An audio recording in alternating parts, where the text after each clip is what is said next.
প্রভাবশালী এক নেতা। সার্ভ এলাকায় তার বাস। তিনি প্রসিদ্ধ নূহ ইবনে মারিয়াম নামে। সেখানকার সম্মানজনক বিচারকের আসনটি তিনি অলঙ্কৃত করে আছেন।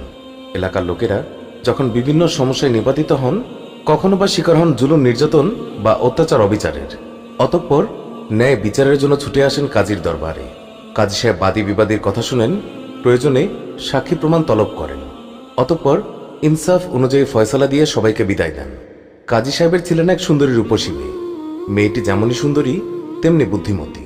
তার মনোহরিণী রূপ এবং বুদ্ধিমত্তার প্রশংসা মানুষের মুখে মুখে ছিল। এই অবস্থা কেবল নিজ অঞ্চলেই নয়, আশেপাশের এলাকাগুলোতে ছড়িয়ে পড়েছিল বিদ্যুতের মতো। মেয়েটি বড় হয়েছে, সে এখন পূর্ণ যুবতী। বড় বড় পণ্ডিত এবং নেতৃস্থানীয় ব্যক্তির পক্ষ থেকে অসংখ্য পয়গাম এসেছে। সবাই তাকে বিয়ে করে জীবন সঙ্গিনী বানাতে চায়, চায় দাম্পত্য জীবনের পূর্ণ সুখ লাভ করতে। কিন্তু কাজী সাহেব কোনো সিদ্ধান্ত নিতে পারেন না কিছু স্থির করতে। তিনি দুশ্চিন্তায় পড়ে যান। ভাবেন, আমার কলিজার টুকরো মেয়েটিকে কার হাতে তুলে দেব? যদি অমুকের কাছে পাত্রস্থ করি তবে অমুক অসন্তুষ্ট হবে, আবার ওর কাছে দিলেও নাখোশ হবে। কেউ তো কারো চেয়ে কম নয়। যাই হোক, অনেক ভেবেচিন্তে সিদ্ধান্ত নিতে হবে। কাজী সাহেব ধনাঢ্য ব্যক্তি, অর্থ সম্পদের কোনোই অভাব নেই। প্রচুর জমি জমা আছে আঙ্গুর এবং অন্যান্য ফলমূলের একটি বাগান। মুবারক নামে তার এক বিশ্বস্ত কৃতদাস বাগানটি দেখাশোনা করে। মুবারক সে কৃতদাস হলে কি হবে, তার মধ্যে পূর্ণ মাত্রায় বিদ্যমান ছিল খোদার ভয়। তাকওয়া পরহেজগারিতে সে ছিল অতুলনীয়। জেনে শুনে কারো হক নষ্ট করার মানুষ সে ছিল না। আজ 1 মাস হলো সে কাজী সাহেবের বাগানে কাজ নিয়েছে। কাজী সাহেব চেহারা দেখে বুঝেছিলেন যে সৎ এবং বুদ্ধিমান হবে। বাস্তবতাও ছিল তাই। একদিন কাজী সাহেব আঙ্গুর গাছ দেখার জন্য বাগানে গেলেন। মুবারককে কাছে ডাকলেন, বললেন, মুবারক, আমার জন্য ছোট্ট এক ঝুড়িতে করে সামান্য আঙ্গুর আনো তো। মুবারক চলে গেল। একটু পর আঙ্গুর নিয়ে ফিরে এলো, ধুয়ে পরিষ্কার করলো। তারপর কাজী সাহেবের সামনে খাওয়ার জন্য সে পরিবেশন করল। কাজী সাহেব কয়েকটি আঙ্গুর হাতে নিলেন, তিনি মুখে দিলেন। কিন্তু এ কি, আঙ্গুর মুখে দেওয়ার সঙ্গে সঙ্গে তার চেহারার রং পরিবর্তন হয়ে গেল। গোটা মুখে ফুটে উঠল প্রচণ্ড বিরক্তির ছাপ। বাগানে ছিল অসংখ্য আঙ্গুর গাছ, কোনোটা মিষ্টি কোনোটা টক। কিন্তু মুবারক আজও তো পার্থক্য করতে পারেনি মিষ্টি আঙ্গুরের গাছগুলোকে টক আঙ্গুরের গাছ থেকে আলাদা করতে। আর পারবেই বা কেমন করে? সে তো আজ পর্যন্ত একটি আঙ্গুরও মুখে দেয়নি। টক আঙ্গুর নিয়ে আসায় কাজী সাহেব রাগে কটমট করতে থাকেন। তিনি ঝাঁঝালো কণ্ঠে বলেন, মুবারক, তোমাকে আমি বুদ্ধিমান মনে করেছিলাম, কিন্তু আজ দেখছি তুমি হলে সবচেয়ে বড় নির্বোধ। যে কৃতদাস আপন মনিবের জন্য মিষ্টি আঙ্গুরের পরিবর্তে টক আঙ্গুর নিয়ে আসে, তার চেয়ে বড় ধোঁকা পৃথিবীতে আর কি আছে? মুবারক মনিবের কথাগুলো মাথা নিচু করে শুনল। মনিবের কথা শেষ করলে সে বিনীত কণ্ঠে বলল, সম্মানিত মনিব আমার, আপনি ঠিকই বলেছেন, তবে কোনগুলো মিষ্টি আর কোনগুলো টক তা তো আমি জানি না। কি বললে? তুমি জানো না? কাজী সাহেব সবিষয়ে কথাটি বললেন। হ্যাঁ, আমি জানি না। দীর্ঘ 1 মাস হলো সে বাগানে কাজ নিয়েছে, আর আজ বলছে এই কথা। 1 মাস কেন, কয়েক যুগ, এমনকি আজীবন থাকলেও আমাকে একই কথা বলতে হবে। মুবারক, তোমার কথা আমি কিছুই বুঝতে পারছি না। তুমি কি বলতে চাও, কি বোঝাতে চাও, পরিষ্কার করে বলো। জনাব, আপনি আমাকে রেখেছেন বাগান দেখাশোনা এবং পরিচর্যা করার জন্য। খাওয়ার তো অনুমতি পাইনি। আপনিই বলুন, বিনা অনুমতিতে অন্যের জিনিস কিভাবে আমি খাবো? এটা কি আমানতের খেয়ানত নয়? এর জন্য কি আল্লাহর দরবারে আমাকে জবাবদিহি করতে হবে না?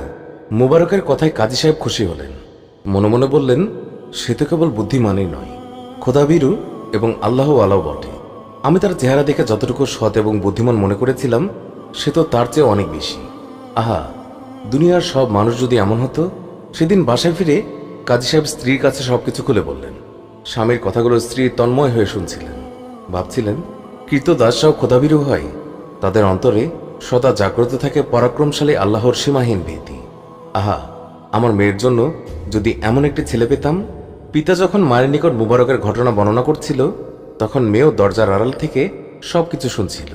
তার হৃদয়ে রাজ্য তখন বয়ে চলছিল এইরূপ একজন স্বামীর কল্পনায়। অনেক দিন পর কাজী সাহেব বিষণ্ণ মনে বসে আছেন। মনটি তার একদম ভালো নেই। স্ত্রী বলল, কি ব্যাপার, আপনাকে খুবই বিমর্ষ দেখাচ্ছে, কিছু চিন্তা করছেন নাকি?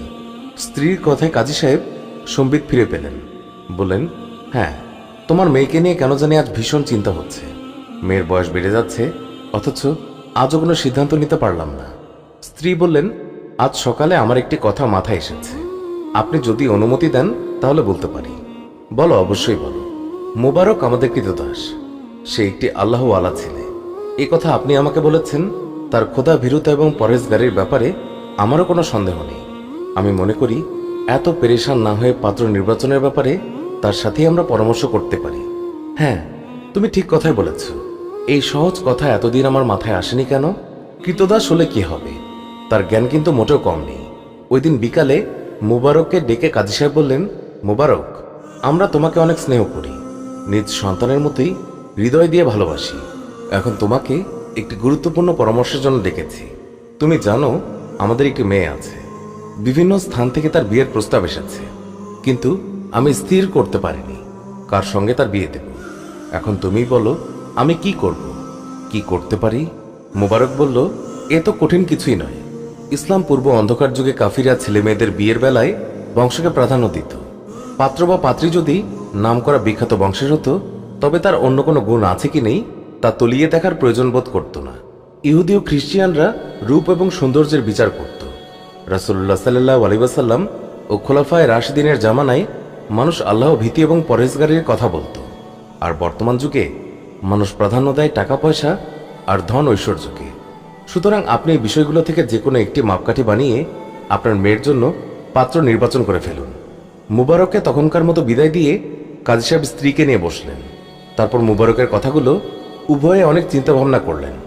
বললেন, যদি স্বামী স্ত্রীর মধ্যে দিনদারি থাকে তবে অন্যান্য ব্যাপারে কিছুটা কমতি থাকলেও কোনো অসুবিধা নেই। তাদের দাম্পত্য জীবনে অবশ্যই সুখ শান্তি আসবে। কিন্তু দিনদারি ব্যতীত অন্য দিকগুলো পূর্ণ মাত্রায় বিদ্যমান থাকলেও প্রকৃত শান্তি যে আসবে না, এই কথা নিশ্চিত করেই বলা যায়। শেষ পর্যন্ত তারা খোদাভীতি এবং দিনদারির দিকটাকেই মাপকাঠি বানিয়ে মেয়ের জন্য পাত্র নির্বাচন করার সিদ্ধান্ত গ্রহণ করলেন। এবার মাপকাঠি অনুযায়ী পাত্র নির্বাচনের পালা। দেখা গেল এই পর্যন্ত যারা প্রস্তাব পাঠিয়েছে তাদের কেউই এই মাপকাঠিতে একজনও টেকে না। কারো বংশ ভালো, কেউ রূপ সৌন্দর্যে অতুলনীয়, আবার কেউ অঢেল সম্পদের মালিক, কিন্তু পূর্ণ দিনদারি ও খোদাভীতি কারো মধ্যেই নেই। এখন উপায় কি? উপায় এখন একটি, প্রকৃত দিনদার ছেলে পেতে হলে মুবারকের হাতে মেয়েকে আমাদের তুলে দিতে হবে। তাকে বরণ করতে হবে একমাত্র জামাতা হিসেবে। কিন্তু সে যে কৃতদাস, মেয়ে কি তাকে মেনে নেবে, গ্রহণ করবে তাকে স্বামী হিসেবে? এ তো এক বিরাট প্রশ্ন। স্ত্রী কাজী সাহেবকে বললেন, এত চিন্তার প্রয়োজন নেই, আমি মেয়ের সঙ্গে আলাপ করে নেই, দেখি সে কি বলে। মা মেয়েকে সবকিছু বললেন। মেয়েটি নিজে দিনদার হওয়াতে সেও দিনদারকে প্রাধান্য দিল। মুখে শুধু এতটুকুই বলল, আম্মাজান, আমি এ যাবৎ কখনোই আপনাদের মতের বিরুদ্ধে কিছু করিনি, ভবিষ্যতেও করব না ইনশাআল্লাহ। এই ব্যাপারে যা ভালো মনে করুন তাই করুন, তাতে আমার কোনো আপত্তি নেই। মেয়ের কথায় মায়ের মন খুশিতে নেচে ওঠে। তিনি মেয়ের কাছ থেকে এমন উত্তরই আশা করেছিলেন। স্বামীকে একরকম দৌড়ে এসে বললেন, মা মা রাজি হয়েছে, এবার সামনের করণীয় ঠিক করুন। সংবাদ শুনে কাজী সাহেবের চোখে মুখে ফুটে উঠল এক অপূর্ব আনন্দ উচ্ছ্বাস। সঙ্গে সঙ্গে তিনি কৃতদাস মুবারককে ডেকে পাঠালেন। মুবারক, তোমার মাঝে যে যোগ্যতা, বুদ্ধিমত্তা, বিশ্বস্ততা এবং পবিত্রতা দেখতে পেয়েছি, বর্তমানকালে তা সত্যিই বিরল। আমার ইচ্ছে তুমি যদি রাজি থাকো তবে তোমার হাতে আমার একমাত্র মেয়েকে তুলে দেব। মুবারক বলল, হুজুর, আমি হলাম একজন কৃতদাস, আপনি পয়সার বদলে আমাকে খরিদ করেছেন। তদুপরি আপনি অত্র কাজী এবং সম্মানিত ব্যক্তি, আপনার কথায় কত লোক ওঠা বসা করে। শুনেছি আপনার মেয়েও নাকি অনিন্দ সুন্দরী। আপনার মতো একজন মহান ব্যক্তির মেয়ের বিবাহ একজন কৃতদাসের সঙ্গে কিভাবে হতে পারে? এছাড়া আপনার মেয়ে বা বিষয়টিকে কেমনভাবে মেনে নেবে? কাজী সাহেব বললেন, মুবারক, তুমি গোলাম হওয়ার প্রশ্ন তুলেছ? যাও, এখন থেকেই তুমি আজাদ, মুক্ত, স্বাধীন। আর আমার মেয়ের মতামত আমরা নিয়েছি, সে তোমার ব্যাপারে ইতিবাচক অভিমত প্রকাশ করেছে। অতঃপর কাজী সাহেব মুবারকের সাথে আপন মেয়ের বিয়ে দিলেন এবং উভয়কে প্রচুর ধন সম্পদ দান করলেন। আর তখন থেকেই শুরু হলো মুবারকের নতুন জীবন। একসময় তাদের কোল জুড়ে জন্ম নিল এক পুত্র সন্তান। স্বামী স্ত্রী পরামর্শ করে নাম রাখলেন আব্দুল্লাহ। এই হলো সেই ছেলে যিনি গোটা দুনিয়াতে আব্দুল্লাহ ইবনে মুবারক নামে খ্যাতি লাভ করেছেন। তিনি কেবল একজন মুহাদ্দিসই ছিলেন না, ছিলেন মহাজ্ঞানী এবং সম্মানিত সাধকও ছিলেন।